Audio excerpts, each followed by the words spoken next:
If you've been following my channel for any time now, you know that I'm really all about creative photography, intentional camera movement, multiple exposures, and playing with the lens baby lenses. I love doing that as well. Sometimes as photographers, we get envious of other photographers. If you ever go into, let's say, for example, a gallery that has paintings and sculptures and photographs of famous photographers, oftentimes you think to yourself, gee, if I just had the money to travel to some of these exotic places, I could take these kind of pictures. Or maybe you look at things and you think, gee, if I just had a camera, a different camera that maybe had a better megapixel, or the lens, if I had a really nice, powerful zoom lens, I could take some of these exotic wildlife photos, landscapes.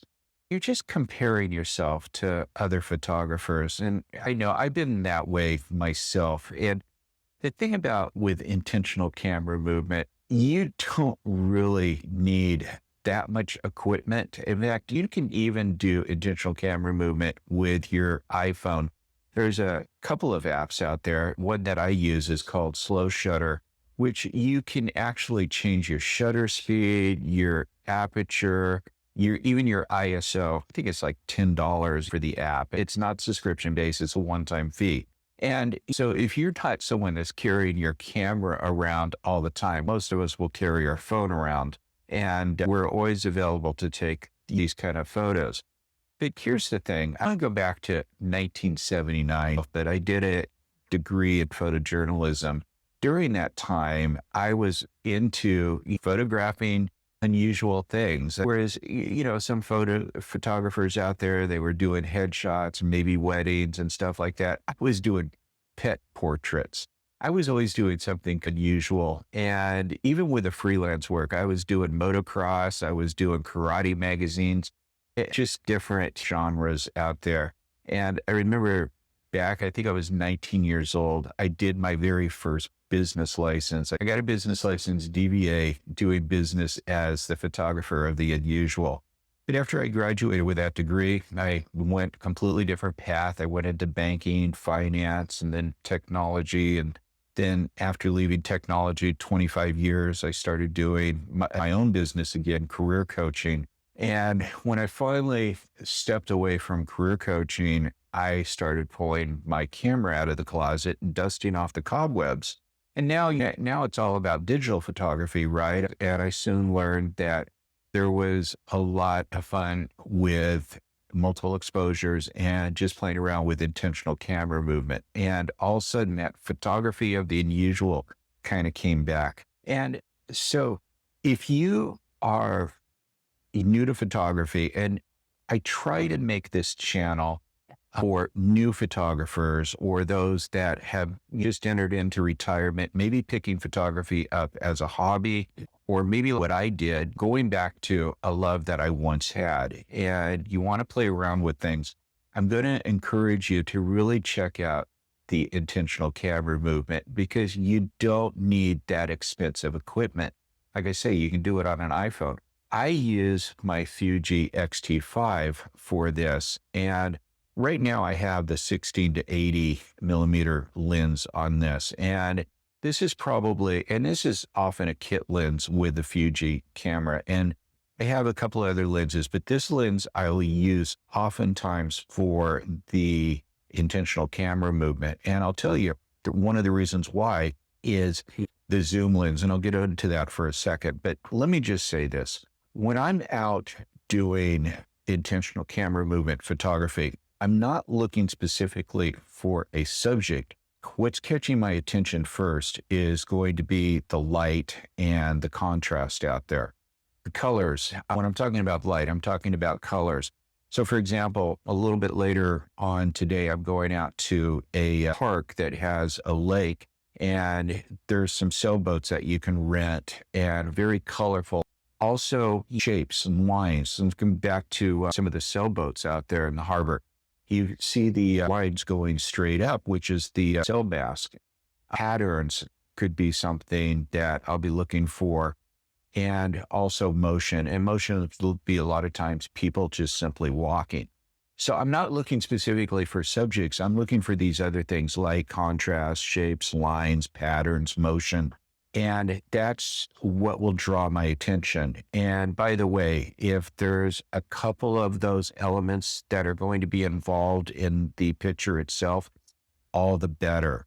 This could be trees, and it could be flowers, it could be people, could be structures, all of these different elements there I can be looking at. But again, I'm looking straight for the light, the contrast, the shapes, the lines, the patterns, and the motion. So I know I've said that about 14 times now, but that is really key, what you want to look for.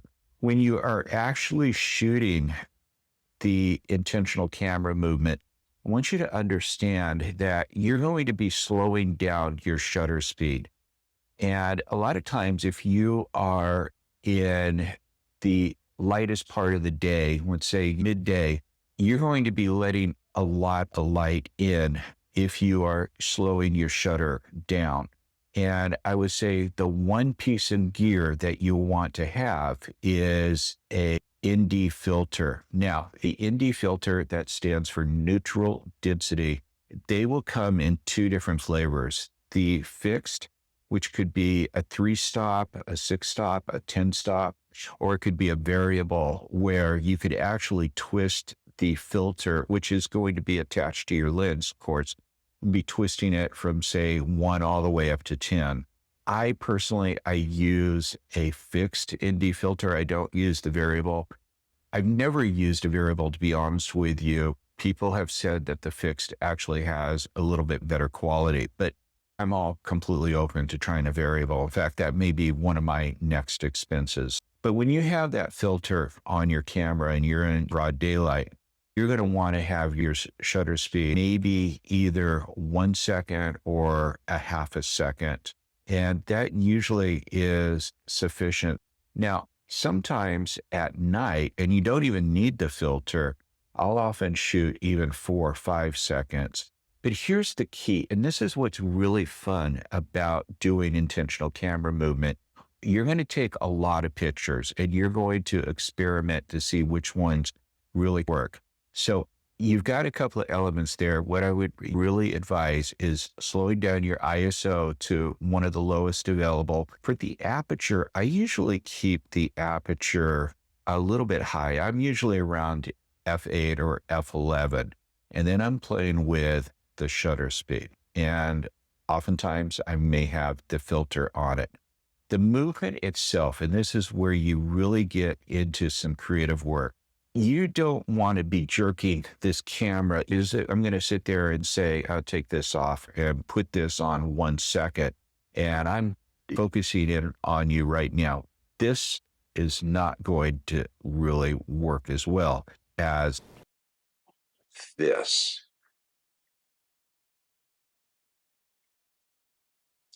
Or this. Or this. Or even this. So the thing is, I often think that slower is better. Now, again, there's no rule when it comes to intentional camera movement. If you want to create more abstract with the intentional camera movement, you will want to move your camera faster. But if you want to have a little bit more sharpness, and I think that's really important, you do want to move the camera a little bit slower. Okay, so that would be one of my pieces of advice starting this out. Second piece of advice, which I'd already mentioned, was you're just going to want to take a lot of pictures at different shutter speeds and different movements. The key that I found is that what you want to do is when you're looking at specific, let's say a shape or lines or something there, you want to be able to follow those lines as close as you can. So let's say, for example, there's a tree that is in front of me.